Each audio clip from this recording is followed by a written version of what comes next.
Masih hangat muncul di TL gue soal cuitannya Koko Daniel Limantara, Lin Zhixiang, soal komentarnya katanya orang-orang Tionghoa di PIK ya, Cina-Cina di PIK sana itu nggak mau berbaur dengan orang-orang di luar situ karena kayak ada semacam segregasi ras gitu ya. Dan juga dia menghubungkan dengan orang-orang Cina Medan, Tionghoa Medan yang katanya susah berbaur dengan non-Chinese.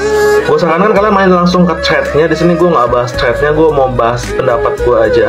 Karena menurut gue ini ada benar dan juga ada nggak benernya. Kenapa? Karena misalkan gini nih, dari 10 orang Cina ya, kalau ada 6 yang begitu aja ya, itu 4-4 juga kena getahnya. Tandanya apa? Generalisasi.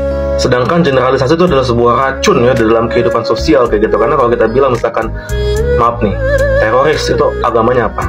Islam. Apa kita mau memukul rata semua orang Islam adalah teroris? Enggak kan, enggak kayak gitu. Jadi emang ada benernya, tapi kita harus sampaikan juga bahwa ini adalah sebuah generalization gitu. Kalau menurut gua, omongan soal Cina Medan, Cina Sukabumi, kayak Cina Cikarang, Cina Bekasi gitu ya, itu semua kembali lagi ke apakah mereka tuh Cina peranakan atau Cina totok. Kalau Cina peranakan itu adalah mereka yang sudah bercampur dengan pribumi di tempat itu gitu. Misalkan mungkin Palembang, dia menikah dengan orang-orang di sekitar situ. Kemudian mungkin orang Lasem, dia menikah dengan orang di sekitar situ gitu ya. Itu sudah menjadi orang peranakan karena dia bercampur darahnya gitu, bukan murni Han Chinese lagi. Tapi kalau kita bisa buktikan bahwa dari nenek-nenek kita, dari awal mereka tuh datang ke Nusantara, nggak pernah satupun menikah dengan non-Chinese, non-Han Chinese gitu ya, maka kita adalah orang totok. Tapi kalau kita nggak bisa buktikan, kemudian kita adalah peranakan. Dari zaman Hindia Belanda, orang peranakan sendiri itu juga ada semacam pianjen gitu terhadap orang totok gitu ya. Jadi mereka tuh ngeliat kayak, ini tuh sebenarnya orang-orang gua juga, tapi kayak beda dari orang-orang gua kayak gitu. Mereka merasa serumpun tapi bukan serumpun kayak gitu. Karena ada perbedaan budaya yang cukup lekat gitu antara totok dan peranakan. Contohnya adalah kalau yang dibilang misalkan membaurnya susah, kemungkinan adalah totok.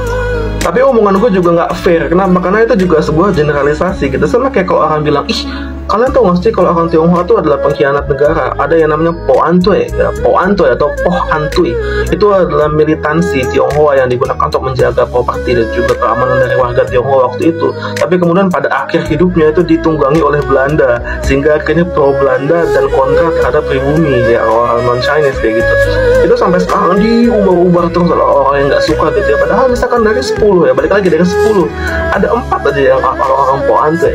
6 ini juga kena getahnya. Kenapa? Karena generalisasi tadi. Kalau soal ekonomi ya, namanya ekonomi ya, namanya orang kaya atau orang yang punya kelas gitu ya. Kalau soal orang kaya, misalkan kita nih, artikan kita deh, gua gitu ya, orang-orang biasa gitu, yang mana uangnya segini, kelasnya merasa ada di sini. Pengen gak sih kita tuh berada di tempat yang tepat gitu ya? Sama kayak orang mereka gitu, kita nggak pengen ada di bawah juga, meskipun kita nggak menghina mereka, tapi kita nggak mau ada di bawah kan kayak gitu.